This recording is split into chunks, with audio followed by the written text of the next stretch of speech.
Morning, all. Morning, Blake. John? Okay, thank you, Peter. And hello, everybody, and thank you for coming out on Saturday morning. Happy to have the chance to chat with the club presidents and some presidents-elect and anybody else who's joined us.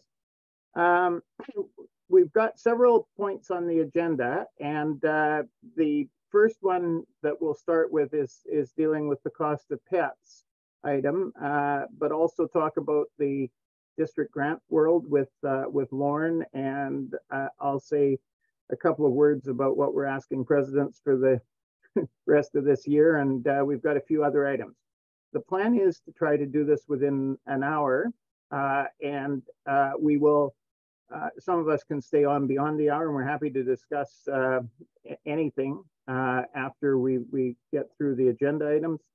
So it's an open forum, but we will try and be respectful of everybody's time and get through what's scheduled within the hour. And the first item can be open-ended. We suggested that we try and keep it to half an hour. If we don't need that much time, that's great.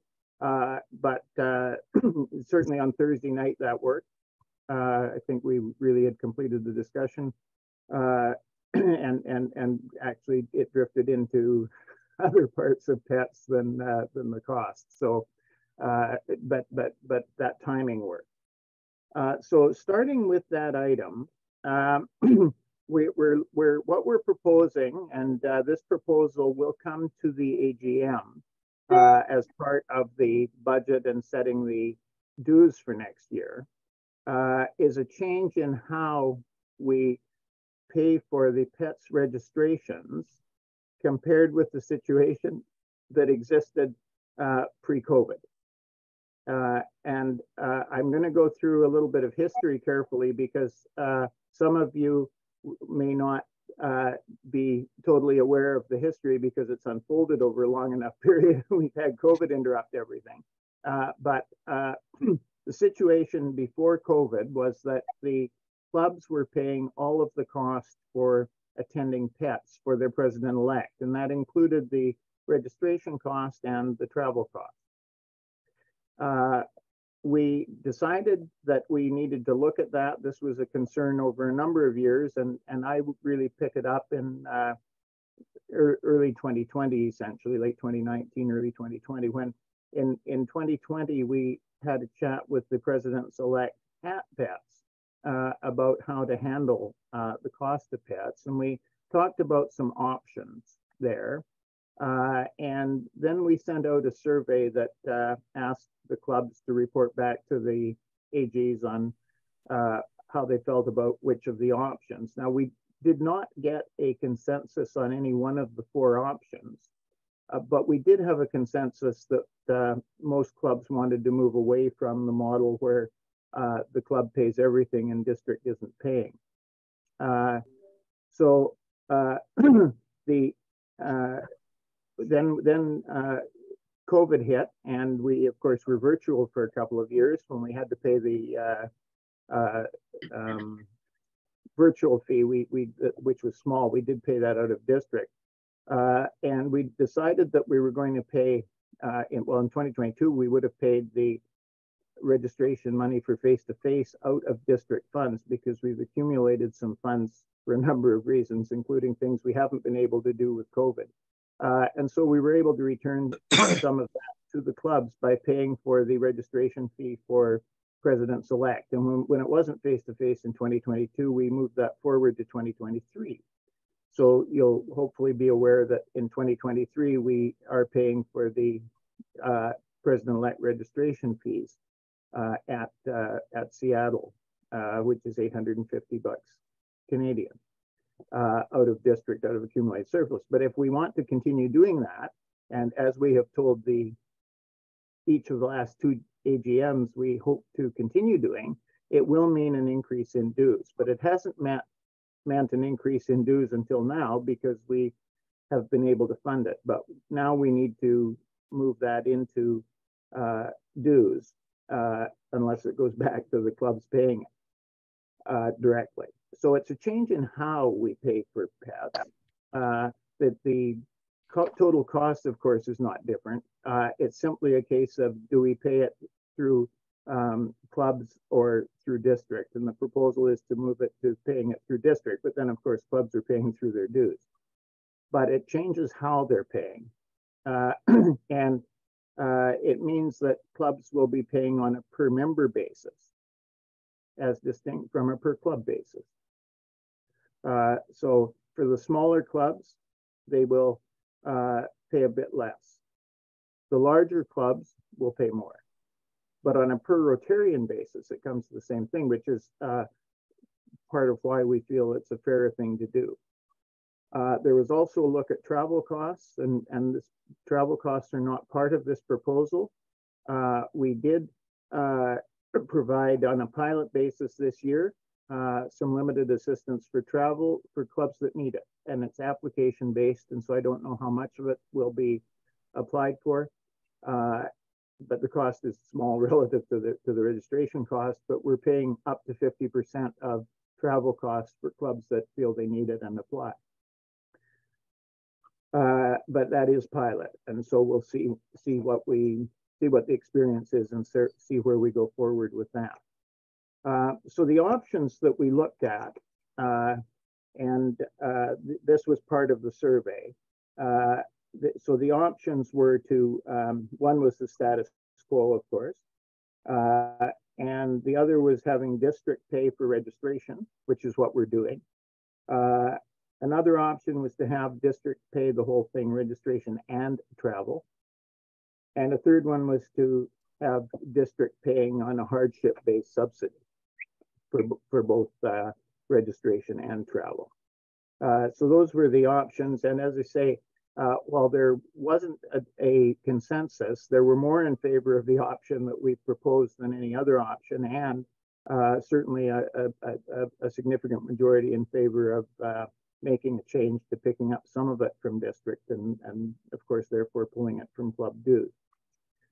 The dues that the increase in dues is $30 to $35, all other things being equal per member. But all other things are never equal, and of course, it's part of an overall budget. And as you may know, there's been a little bit of inflation since we've had in the last few years in total, and it's been I don't know how many years since the district dues have gone up. And we're pretty thrifty and we understand, but eventually that has run its course and we will be needing to move dues up. I'm not sure until we get a little further and the notice will come out ahead of the AGM as to exactly what is proposed. But this discussion is simply about pets, about the cost of registration of pets, and about moving it from per club to per Rotarian. And so a little bit about the why. We want all of the presidents-elect at pets. We think that very much makes us stronger together as a district. We find that when people can participate personally at pets, it has a wonderful impact in terms of being, for a lot of people, a better learning experience. And I appreciate that this varies. Some people learn very well electronically, others less so. So there's certainly a variety, and we use all the tools. We're using both tools in terms of how we're handling learning, how we're handling pets.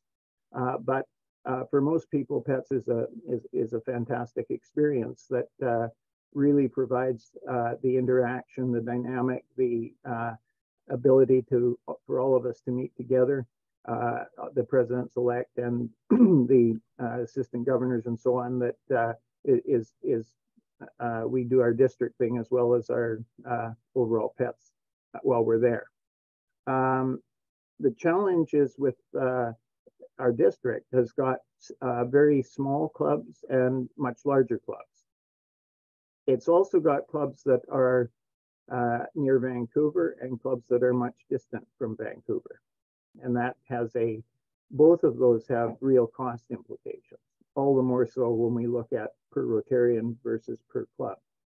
So it's a very real issue to try to grapple with. And we just feel that per Rotarian it is fairer. And it will mean if we accept this, that everybody as a Rotarian pays the same for contribution to getting the presidents-elect to PETS. And I hope that the larger clubs will be able to see that while it will cost some more dollars, that it's really part of a broad contribution that they're making to Rotary and to the broader community that we serve. If we can help get everybody to PETS, which this certainly does. Yes, PETS is compulsory, but there are different ways that this has had to be handled when, and we don't want the pressure on the president-elect, particularly for small and distant clubs, to save their club a bunch of money by not doing it. So I will stop there. I'll ask, certainly Lauren is with us for the foundation item, but he knows this issue very well if he wants to add, and then we'll open it up for discussion. Yeah, John, I was just going to say that dues philosophy, I was just going to put something in the chat here about, the RI dues, of course, are slowly increasing due to inflation and costs. And so that's around $100 US. It's just a little bit over $100 US.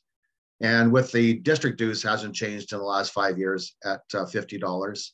So, and with the magazine costs and with some insurance, you're around $210. And so when you're charging $300, $325, $350, some are charging upwards of $500. That difference is really at the club level to deal with administration, including the cost of PETS and potentially getting a president to district conference. And so that's really where John said that this is just a bit of a shell game in the context that you're collecting these monies already, and it's just a matter of who's paying and how it gets paid. And so I agree with John in that regards. I can tell you from Northern BC perspective, a Mackenzie, a Burns Lake, some of the smaller clubs in Northern BC, it costs them $1,200 to get their transportation alone. That's not even the registration.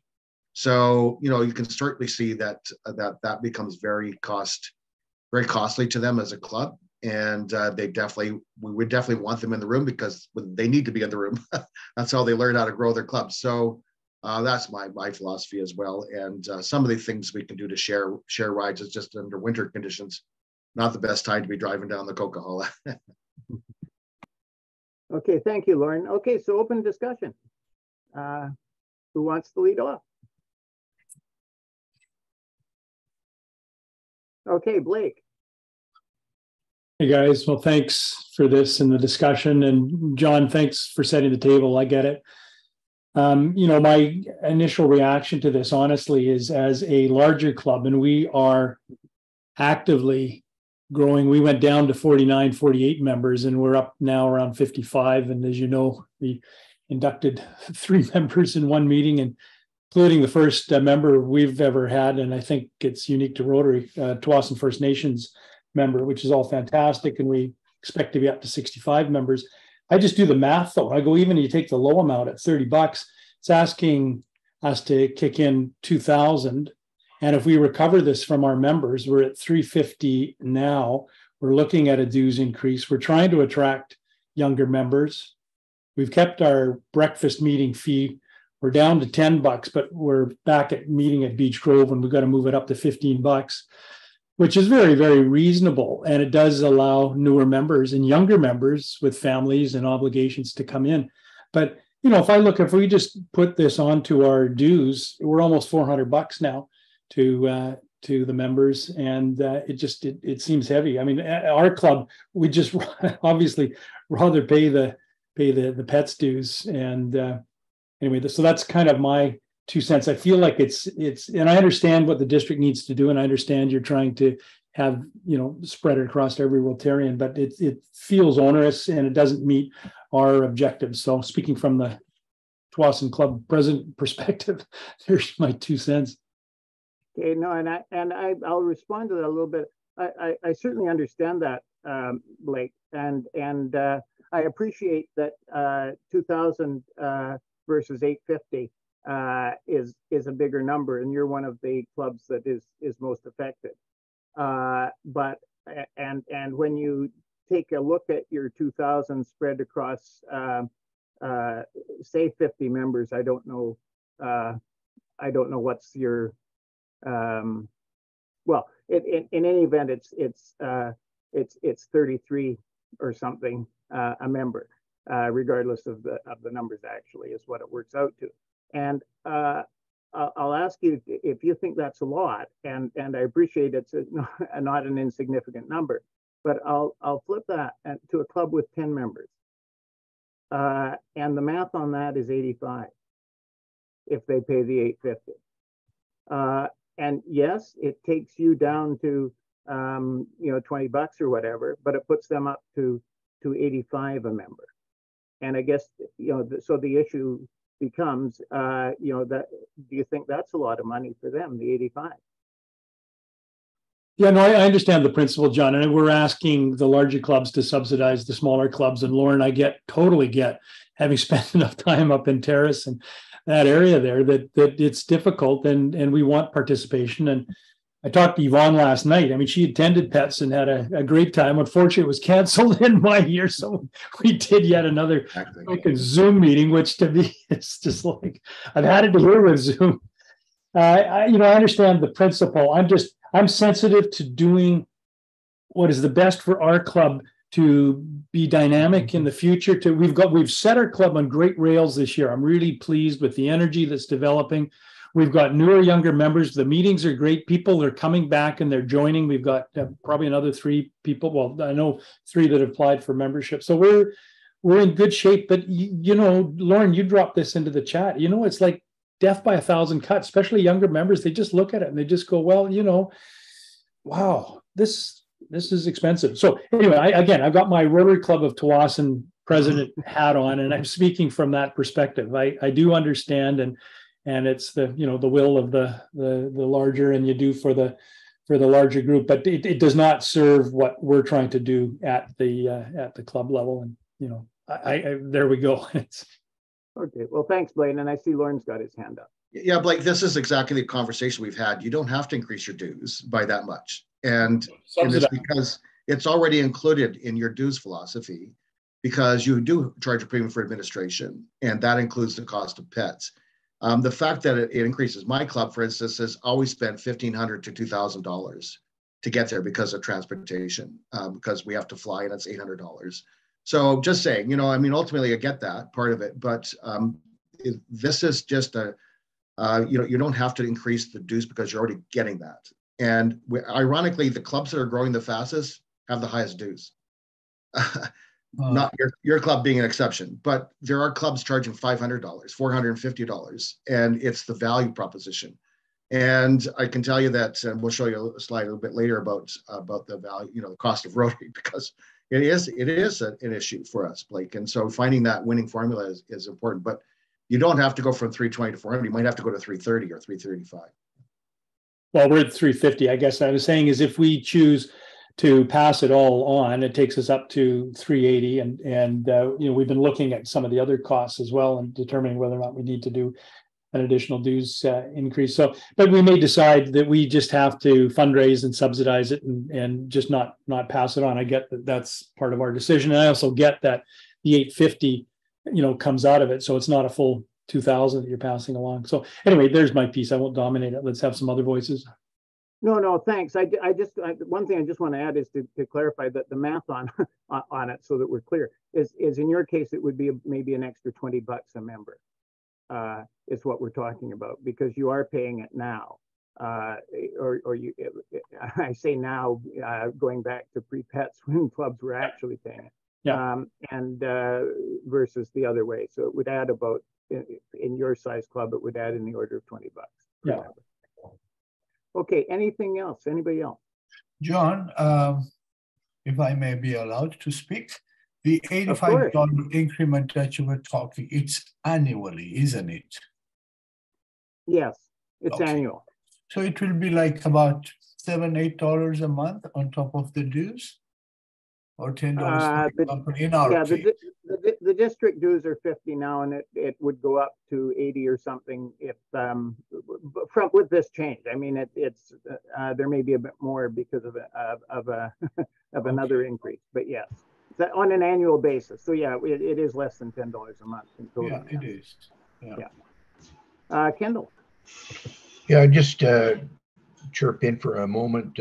I did have a chance to be totally transparent to speak with John last week about this very subject, and I haven't had a chance to run it by the board yet, John. But my own belief, I guess, as Lauren is probably suggesting here, is that it seems to me not to be unreasonable on a per head basis to say we're going to charge you a little bit in the interest of getting everybody down to pets. Again, Blake, I regret I didn't get to Seattle either. I think it was a great loss, but nonetheless, I spoke to Jason, our president-elect, and he said it was just a fantastic experience, and he seems supercharged today. So yeah, a few dollars a month, I think I can sell it to our larger club. That's it.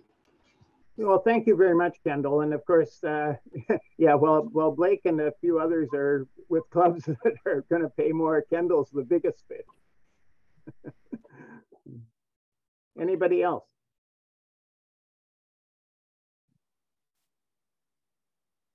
I could add 2 cents. Yeah, go ahead, Laurie.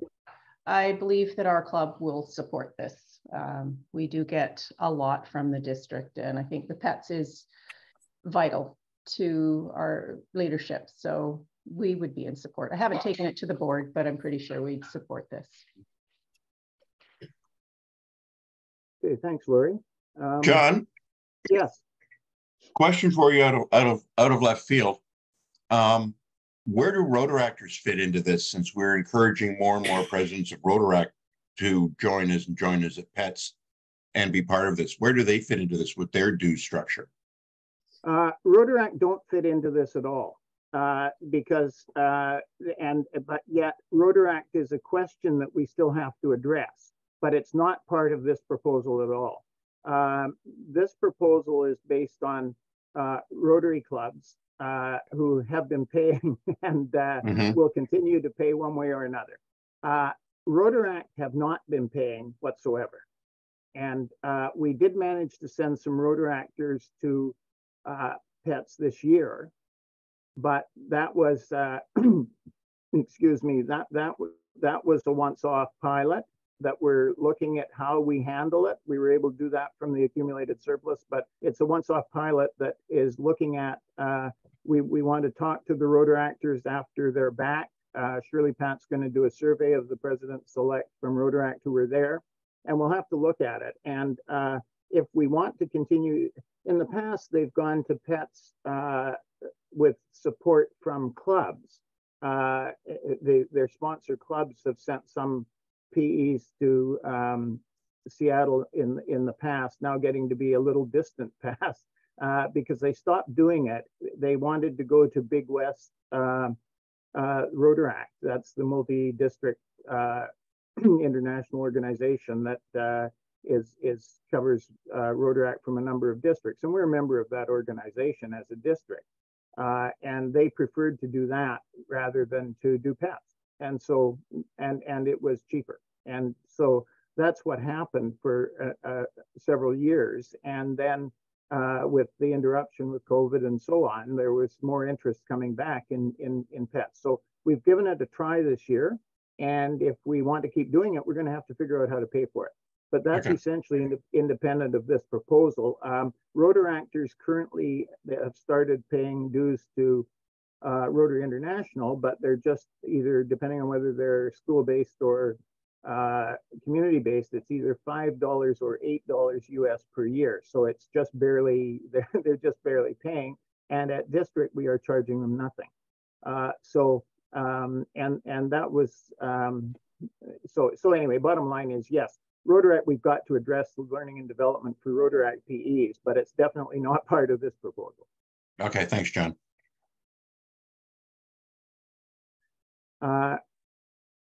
Other discussion?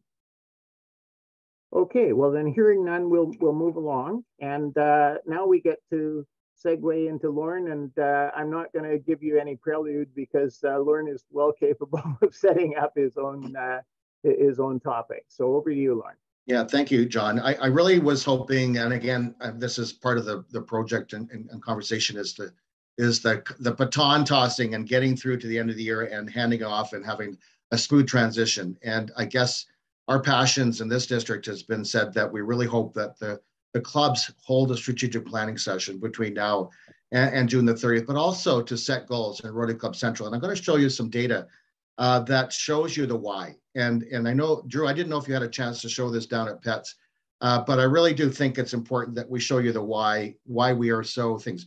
We're very blessed in this district, actually, to be the only district in Zone 28 that has had over 95% of the club set goals in Rotary Club Central.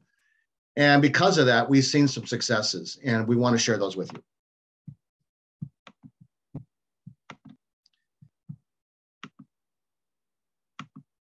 So first of all, this is the economic impact, or I call it the GDP of District 5040. And using last year's numbers, we actually had clubs report over 56,900 volunteer hours. And we know we're underreported. We know there's 7 clubs that didn't report any volunteer hours last year. And so on the next slide, you'll see that we did a few modifications to come up with kind of a more realistic number. But let's say it's in the 56 to 65,000 volunteer hours. That's quite a significant value proposition that goes back. We also last year raised over $1.7 million in our fundraisings by our clubs, which is pretty remarkable. And last year we set foundation records in a variety of ways, and not every dollar is capitalized the same way as it has been in the past. But you can see that last year we did over $1.3 million Canadian in donations to the Rotary Foundation. And the fact that these funds are often leveraged quite often can be much bigger than that based on a project by project basis. And of course, we also know that. But here's a good one, Blake, in the cost of being a Rotarian. I added this in today. And so dues, actually, if you think about dues being in that $350 per person, we already raised $450,000 a year just in dues. We also know that meal costs, and I know that Blake's yours is on the cheaper side because most clubs are over $30. And so if you look at 50% attendance and that $30 per meal, we're looking at $800,000 in meal costs, and socials also add a large sum of money to it. So we do over $5.8 million to $6 million in what I call gross domestic product. And I think that's pretty lousy. Because we've been able to use the volunteer hours, the fundraising, and the donations to the Rotary Foundation, we've been able to determine the economic value by district, by area, and also by club. And we can actually break it down by club. And as you can see, this is pretty significant. You'll see pockets where there are certain clubs that do a lot more hands-on projects, a lot more volunteer hours. There are clubs who do more focused on high fundraisers and that type of stuff. And so you can see this in it. You'll see in Richmond, last year, we raised over $195,000 for Lytton Fires. And the Steveston Richmond Club did all the backbone administration for that, and it's all been recorded in this area here. So it was a pretty wowsy year. And you can see that is pretty remarkable to see that the areas here are pretty consistent on a club over club basis. And I think it says a lot about us as Rotarians. Last year, believe it or not, we started this exercise 3 years ago, and we were really encouraging clubs to start in GLOWs and Rotary Club Central. And the primary purpose of this was to see these rewards and awards that were given to clubs. And you can see that starting in 2019-20, we probably gave out around 44 award certificates, banners that were earned. Last year, 2 years ago, under Dave Hamilton's year, was 88 awards that were handed out. And you can start to see the momentum shift. And what we're seeing, these Rotary citations have been growing up exponentially. And a lot of that is the success of assistant governors and Nancy Eidsvik, of course, as a support person, but also because the clubs have been learning how to use the goal setting exercises in Rotary Club Central. And last year, we earned over 136 awards. And if you think about supporting systems and coming out to the end goal, when you think about the fact that we're handing out that many awards and accolades, and a lot of this due to generosity of Rotarians in our district, it makes you pretty proud to be a president of your Rotary Club, but also to be a district governor and a district governor in a G team and running this district as a whole. Last year, Ukraine, just a passionate plea is that, of course, last year we raised over $15.5 million in 2 months. This district actually did a multi-district grant, district response fund grant to buy some rigid inflatable boats and diving gear so they can clean their waterways. And you can imagine all the debris and stuff that's being absolutely ammunitions, unexploded bombs and shells and stuff like that that are being left in their waterways. And so we thought we'd give them something to help them, give them some hope that they can clean up their own waterways. We're also working on some Rotary Village, but we also provide them with ambulances, fire trucks, medical equipment, and supplies. This district last year gave over $300,000 Canadian to Ukraine, either through the Disaster Response Fund or even through Shelter Box and through the Red Cross. So this year, as you know, Rotary Foundation has come out and has put 3 separate funds together. The Pakistan Disaster Response Fund, the Ukrainian Disaster Response Fund, and more recently, the Turkey and Syria Disaster Response Fund. These funds are used on a much more, they're done by a district to district or district perspective. And so there's less red tape for these things. They can apply for these things and all they have to do is provide receipts, give them the purpose of the funds, and they can get access to these funds very easily. And the paperwork isn't half as bad as doing a district grant or a global grant. My point here is that I think if you think about the amount of people who have been impacted by the monsoons in Pakistan last year, there are probably close to 5 to 10 million people displaced. And when you think of the Ukraine and the displacement of seeing over 14 million, 15 million people having to leave their country, and just the devastation in Ukraine, and also now with Turkey with over 50,000 deaths and 3 million people who are now displaced from their homes, this is pretty heartfelt. And I have a challenge out there. We'll probably be putting out a paper here in the next week or so, and I'll call it the $100 Canadian or US dollar challenge. And if you can, we really encourage you to think about donating to one of these causes or all 3 of those causes if you can, and appreciate that every dollar that you give makes a difference in these 3 areas. I know personally I've already made these donations, and I think very strongly about helping those three organizations clearly in their efforts to recover. It's the most humanitarian thing that we can do, and I do strongly encourage us to think about that. District grants. The primary reason for being here today is to talk about district grants. Last year, we had a really tough time getting district grants proposals put in. We have to get 85% of all the monies allocated for district grants, which is all the dollars that are donated 3 years ago that come back in, and they're partitioned. 50% go into district grants and 50% go into what's global grants. And we have to actually have a spending plan where 85% of those funds have to be committed to and have been applied for.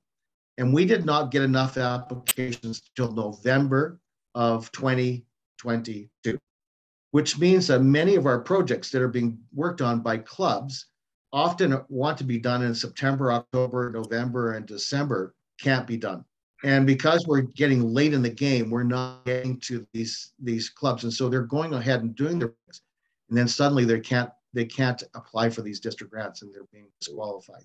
So you can see here last year we had $54,000 come in, around 73,000 Canadian. And we had to have a spending plan, and we didn't have that done until literally November, December of this year. Next year, we actually have $69,000 US, plus about $3,500 that comes from endowments. And so you can see that we need to come up with $98,000 Canadian. 85% of that has to be applied for in district grants. And so we're encouraging clubs to collaborate by area. We're encouraging clubs to think about those types of projects that you're working on at the community level and getting these applications in sooner than later. We also have a bit of capacity right now. We've had 3, 4, or 5 applications come in recently to build up, to fill in the void. But the fact is that some of these projects have to get completed between now and year end, and that may not happen. So if you have a project on the waiting list, send it in. You have till February 28th, no pressure. Ideally, we like to see this spending plan achieved much earlier. And we learned just really recently at a zone session that we can actually apply for this spending plan as early as March or April or May of the year beforehand. We just got to get started earlier. So we're going to do the grant management courses here in March on the 16th and 23rd, 25th. And the reason we've got choices here is because we're still trying to get everybody who has to present on the grant management available, and understand that we're going through school spring breaks and stuff like that. But we're going to be holding another grant management seminar earlier in the year, November and December next year, so that we can get these grant applications in much earlier. My last pitch for district and global grants going ahead. Being in the chair of the district foundation chair for the last year, there's some learning curves that go along with the first year. And one is, I really think we're missing, there's a lot of clubs not applying for district grants. And a lot of that is because they don't have a grant writer. And we really do think that maybe we need to put on a grant writers workshop. But we'd like to get at least one grant writer in every area within our district. We have 9 areas in District 5040. And ideally, we'd like to have 9 grant writers out there to do these types of grant writing projects. So we're hoping to put on a grant writing project workshop in the areas. We also want to make sure that you start working more collaboratively on projects, that these district grants be applied for are on larger scale and higher impact projects. And there's lots of concepts and ideas out there. And we really do hope that we could see that. And we're going to give priority to those projects that actually are more collaborative in nature and have more larger scale and higher impact, because we need to tell our story. We need to use the district grant model to stand there and sell Rotary. And we have to start working with our public image chairs, and we need to provide pictures and tell us the why of how the grant made a big difference. Some of these grants have started many remarkably good projects in this district, including the food programs and 100-mile diets and the backpack programs, and even some First Nations projects. And these are very, very wowsy. And so we've even started, I know we gave a grant one year for boots for kids and coats for kids. And these programs are legacy projects, and they're so impactful. So it'd be nice to showcase those. And we also like to work on a area or a district-wide global grant, because again, I think we have some larger scale projects in our mindsets right now, specifically with the kind of the medium-term impacts, both with Turkey and Syria as an example, maybe Ukraine, but even in Africa, we've done some remarkable work there. So with that, I'm going to stop sharing and we'll answer any questions you have.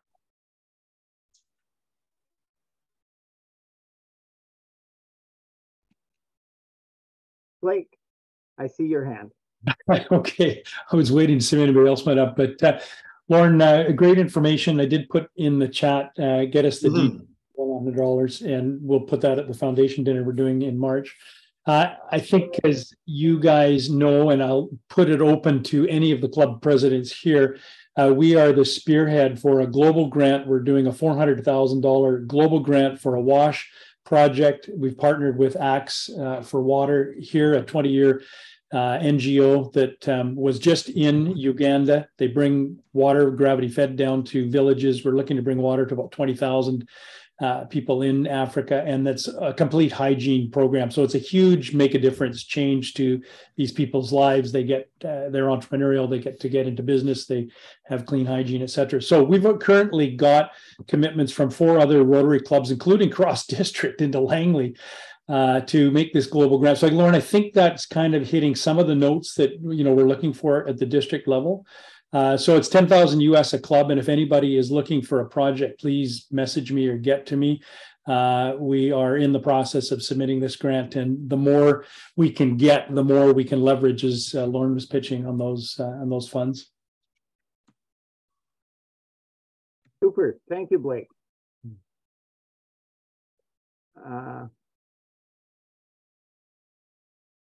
Anybody else?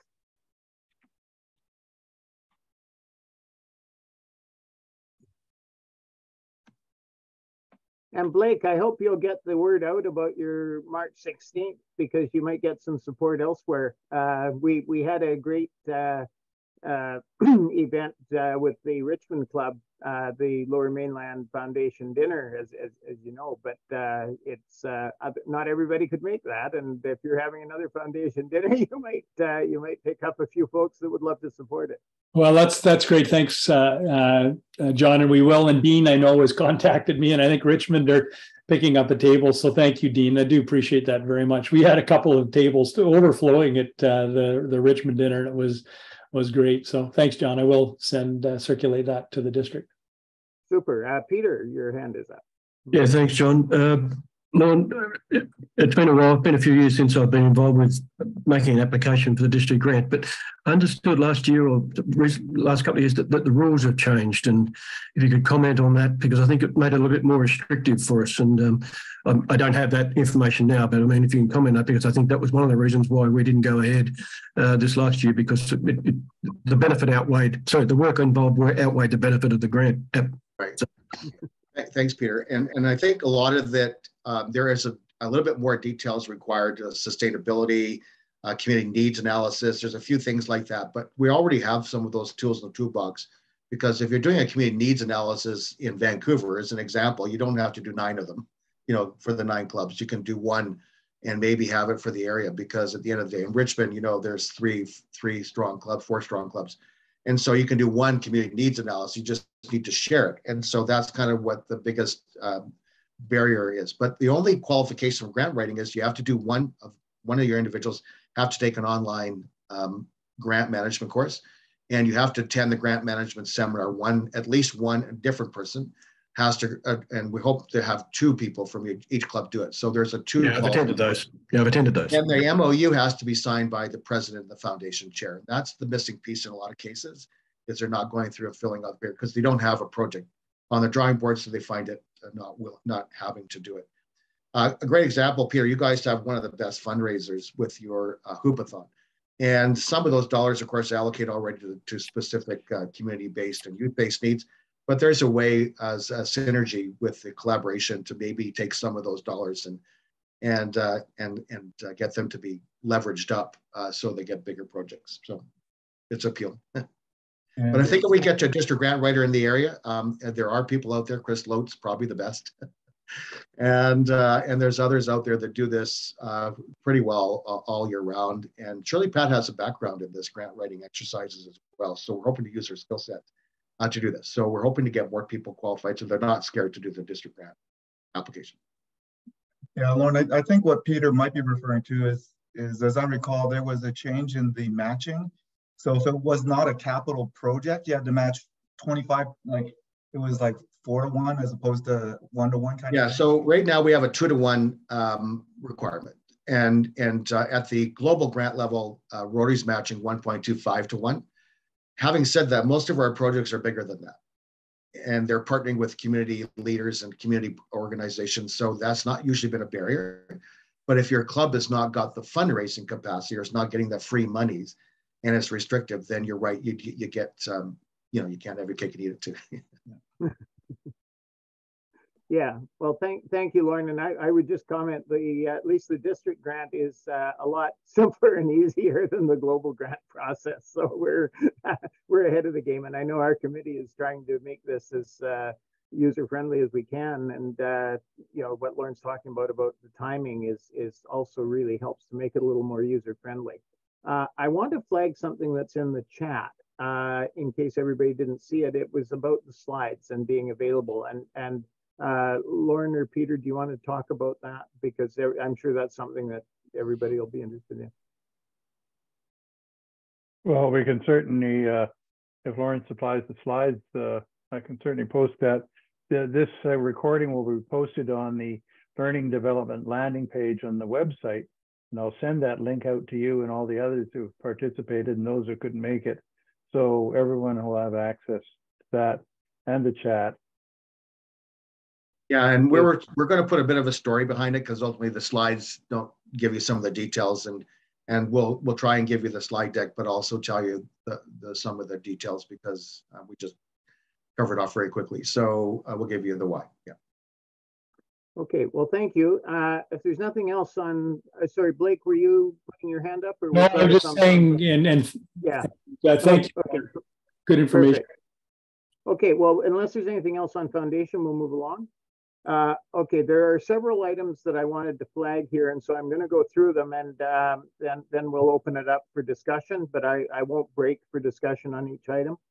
So the first one that I wanted to stress is this one is directed at the club presidents that are on the call, and the rest of this call is not directed at that specifically, but this point is, and that is that we have presidents-elect just coming back from PETS, and they have been part of a lot of dialogue about getting ready for next year and about planning and working with their club and all the things they need to do. And one of the things that we as club presidents really need to do is be supportive of the presidents-elect as they work with our clubs. As we do the smooth transition, as we have the continuity that we need in Rotary from year to year, it's really important that the club presidents are fully supportive of the presidents-elect working with their clubs on getting ready. And so all the planning process, of course, getting ready for the new board and all of that is something that needs to happen. And sometimes we get a little too deferential with Rotary, and we think, okay, well, we don't want to tread on the toes of the current president by getting ready for next year. And we really need to dispel any of those notions when we're the club president and make sure that we're fully supportive and clearly supportive of the club moving in transition to the next year and the club planning with the president-elect. So that's my big pitch. The other thing is that, of course, we need to finish strong as we finish the year. And that's true for me as the district governor and true of the club presidents who are in one-year terms. We really need to finish strong. And part of that for the clubs and for district is that we need to remember the membership retention question as we get to the end of June, because, but we have to deal with it far ahead of that. This is an ongoing thing in terms of membership retention, of course, but there is a certain seasonality to when people drop out of Rotary. And it tends to happen because of when we have to pay dues. It tends to happen at the end of June, at the end of the Rotary year. And so I think it's important for clubs, it's a reminder for clubs, club presidents, membership committees to be taking a look at your membership in terms of who's engaged and how are they doing, and do you have Rotarians that have drifted to where they're not much engaged, because we're at great risk of losing those folks, and we need to listen to what they are interested in, what they're concerned about. That's the touching base that we need from time to time, but we especially need it as we approach the end of the Rotary year. So I'd really encourage everybody to think about that in terms of the folks in their club that they maybe haven't seen a lot of, that aren't very active, and think about the why and talk to them. And that way we actually, it makes a huge difference in terms of retaining members. Certainly our district a couple of years ago, you know, Lauren was pretty big on that, and I think it really helped. And last year we were maybe not quite as diligent, and we lost a lot of members. Now these years were impacted by COVID heavily, and so you know I wouldn't make too much of the numbers. But the thing is, we did lose a lot of members in our district at the end of June, and we would very much like to not have a repeat performance on that. We work hard to gain members through the year, and but the thing is, the net effect is if folks are in one door and out the other, it comes to you know, we don't grow, and in fact we have been sliding a little bit lower for the last number of years. So even though it's part of the bigger picture, and Rotary in North America has had certainly challenges with membership numbers, we want to do just the very best we can in our district and with each of our clubs, because really this is at the club level, as so many things are with Rotary. And so I'm really, that is my commercial on that one. Other things, we have district awards coming up. It's the annual cycle of awards. We have awards deadlines, nomination deadlines for April 1. They've been posted. Carol Doyle, our awards chair, sent a note out. But this is another reminder for everybody here that it's a wonderful chance to recognize some of the great contributions that we have from Rotarians, from clubs in our district. And we really need to take advantage of that by putting in applications so that we get some of these unsung heroes, some of these wonderful folks, some appropriate recognition. A reminder about logos and branding. The Rotary International has sent something out that the presidents have received.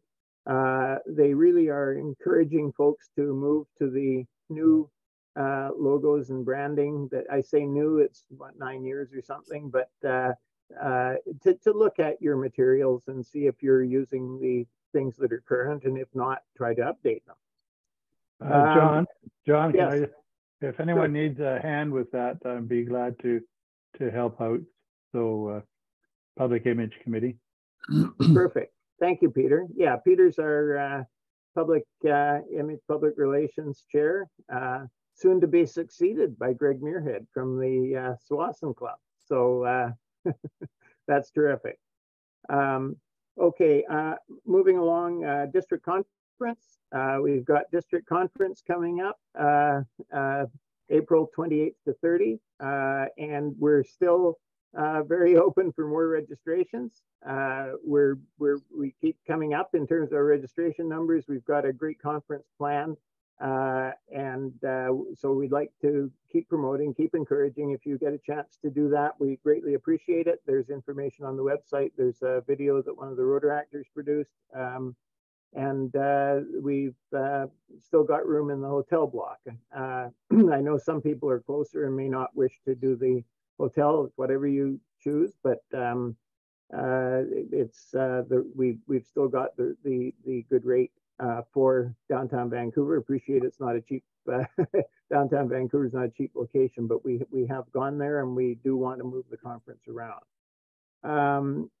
The RYLA, want to touch on RYLA, Rotary Youth Leadership Awards. RYLA South, the deadline was Thursday to get folks registered, but that's been extended a few days so that it's still open until tomorrow night for RYLA South. Registrations were coming in slow, so you saw a lot of material coming out. You may have had a little more email than you wanted to see, but it's been very successful. The registrations have picked right up, and so they're looking pretty good for registrations, but they still have room. The last I was talking to James, who's who's Peter's son, who's the chair of RYLA. So RYLA South for the 15 to 18s is looking pretty good, and it's so delightful to be back into face-to-face world. They tried virtual, and that worked for 1 year, and it didn't work so much the second time around. There wasn't enough interest, and face-to-face, the enthusiasm is so much there, and we're so back in the game, and the people that are there are going to have a great time. The RYLA South has got a great group of people that have been working for several months on putting the program together and getting ready, and so it's going to be super. And I think they will have a Rotary Day there where people can go and visit. That's what they normally do, and I think we'll hear a bit more about that. So it's great to connect again, because the hiatus we had with COVID interrupted our continuity with a whole bunch of programming, and I think it's felt with youth programs maybe more than anywhere, where we haven't done it from year to year, so people don't quite have the same memory, and especially the kids in the schools don't have the same memory. You don't have the kids that were there last year promoting it, that kind of thing. So anyway, that's we're looking forward to RYLA. So RYLA North, which is for the 18 plus group, will not be happening this year.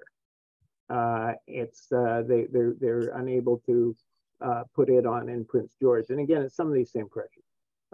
And we will be looking at what to do with RYLA North, but we're going to be looking at it in the context of working with Rotaract, because it's Rotaract, as you know, are more and more very, very much a parallel thing with Rotary, and we need to involve them in what we're doing for this age group. So that's getting started in terms of considering it for future years. And Lake Else, the 13 to 15 is, I'm not sure what's happening with Lake Else at this point. It's normally happens in early July, but we'll be sorting that out shortly, I'm sure. And I think that's all I've got. Yeah, that's it. So thank you very much, everybody, and I'll open this to discussion. Gabe. John, the RILA, is it a volunteer work that is required from us? What is the nature? Is it training? Do we have to go and participate in the upcoming? You said there was a training. Was it a training? I didn't. Sorry? For the RILA. For the RILA. Oh, with RILA, no. It's just that RILA is youth development. There's an yes, I'm familiar. Training, but no, for Rotarians, I'm sorry, I was probably too quick there. For Rotarians, what they normally do is one of the days they have as a day when members of Rotary can visit to see what is going on. Okay. So it's only an opportunity. It's not anything we're asking you to do. It's just that it's purely an opportunity. And, I would like people to can be go part over of that anything. opportunity. Pardon? I would like to be part of that opportunity. Okay, well, perfect. I'm sure the notice will come out. Peter, you know better than I do probably on the exact timing here. Yeah, so basically the way it works is that we get the opportunity to come in on the Sunday, and then we spend the time meeting ourselves, and then we get to meet the Rotarians, and we participate in a couple of sessions, and then we get to have lunch with them. So that's the Sunday, and it's a fabulous experience. And we probably it'd be great to get way more Rotarians actually turning up, but of course it's at Gibson, so obviously it's not easy to get there. But yeah, so we get the whole morning with them, which is great. So we get an opportunity to share amongst ourselves before we then meet with the Rylarians. So yeah, thank you. Super. Any other discussion on anything? Quick question. If we did attend RILA, there must be a cost attached if we're joining for lunch. Do you know what that is? I do not. I don't. Yeah, I can't remember. There was I think, Laurie, I think there was a lunch cost, but it was like $15 or something like that in the past. I think I can't remember, but yeah, we'll make sure we get information out. Super, thank you. Yeah, it's not, but there will be information coming out. The other thing is that the ferry to Gibson's, I would guess that there will be some transportation options on the other side so that you can walk on. Yeah, well, you don't need to, because the ferry, when you get off the ferry, it's less than 1,000 meters to walk to the camp. It's about 500 meters to walk down to the camp from the ferry dock. Oh, okay. I hadn't realized. Good. I hadn't realized it was that close. Good. I think from memory. Yeah. Anyway, it's pretty close. Okay. Anything else on any topic? Anything to do with Rotary? It's you've got a few people here that can try to answer questions, or if people want dialogue. As you know, if I could get everybody to smile, please.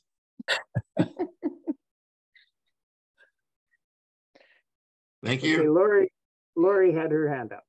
Could you touch briefly on the strategic planning? We did have Ardith Mann come and speak with our club, and John Anderson on peace. I know that the district would like to see us have a peace goal. So could you talk a little bit about that? If we're hoping to do a strategic plan before the end of this Rotary year? Sure.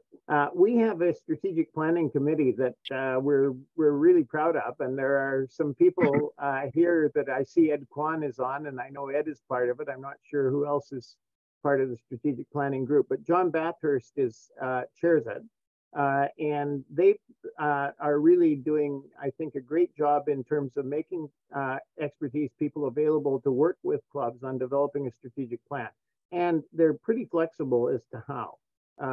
You know, there are different formats, different ways of doing strategic plans, and it's of course the dialogue every bit as much as anything that's produced that is so important. But it has to fit the club. It has to be club led. But the district committee is very much there to help, and they've got a kind of a proven process set of options that people can follow.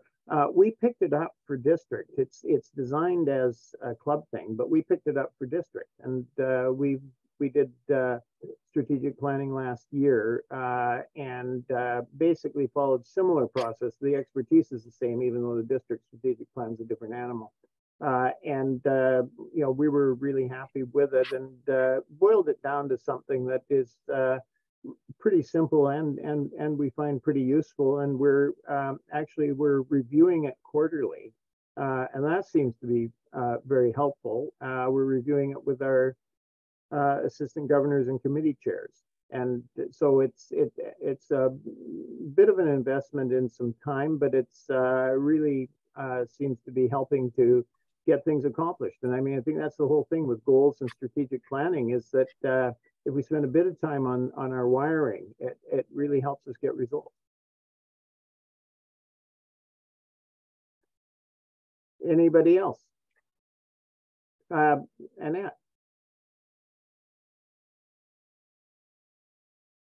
So I think the question was around more the peace conversations, which is separate from the actual strategic planning. So if you wouldn't mind talking a little bit about the peace conversations, which can help you get ready for strategic planning. Okay, fair enough. And I'm going to throw that to Drew because Drew is part of the, Drew is one of our peace facilitators. Thank you, John. Yes, what we have set up is there is a group. It started in Dave Hamilton's year, run by John Anderson, and it does fall under the peace artist Paxton Mann. And what we do is we come in, it is a small group conversation. We will come in and put on a program for you as to what is a peace conversation. Peace is a little bit of a misnomer from this because all we're trying to do is bring people together in a safe environment to discuss whatever the topic or whatever the issue may be within the club or within the community. I'm looking there and I know a number of the people on the screen have had these already. And what the process is the club picks the topic that they would like to talk about. We will bring in facilitators trained by MBBI, Mediators Beyond Borders International. For this type of thing, we will break you into small groups of 5 to 6, depending on how many people are in the club or in the meeting. And we will discuss the question that is there within these groups. It does become a safe space, so you get some very personal conversations going. You get some, some conversations that normally would not happen, say, in a group of 20 if you happen to be in a meeting, because you are such a small space and a safe space. It then comes back to the club as to a solutions, or not solutions, but a couple of discussion points from there. And the club at that point can take these discussion points and then put them into a solution moving forward from that point. But it is a full package. We do have a presentation to you as to what is a PCF, as well as we can come in and do a facilitation. I've done facilitations on Indigenous coming together. We've done it on where does the club go after COVID. There was one done on how can we better utilize our foundation dollars as far as projects go. So the topics are wide and varied, but it is a club driven or a community driven program to set the questions that you as a club want to deal with. Does that explain it as to what, or are there any other questions? My understanding is that the district also would like to see us put a peace goal with our strategic plan. That is correct, and the district would like to at least do a presentation to every club on PCF from that. Peace is one of the 7 areas of focus from that point. So that's why there is the emphasis for these type of conversations, these type of projects that you're doing from a peace perspective, since it does fall under one of our 7 areas of focus.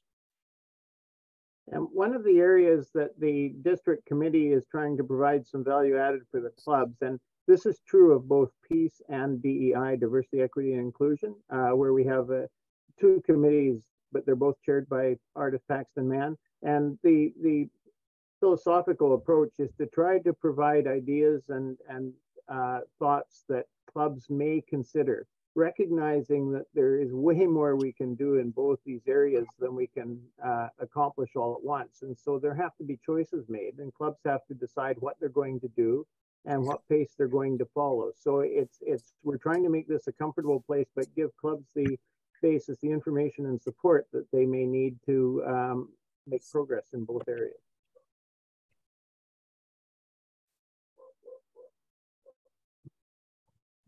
Anything else? Okay, well, if we're a few minutes past 10, but that's just fine. Thank you very much, everybody, for attending, and I hope you have a good balance of weekend. For those of us in the Lower Mainland, we may be getting a little bit of white stuff we're not as accustomed to, but some of the rest of you are a little more used to that. And so have a great weekend, and have a great balance of your Rotary year. Thank you, John. Thanks, John.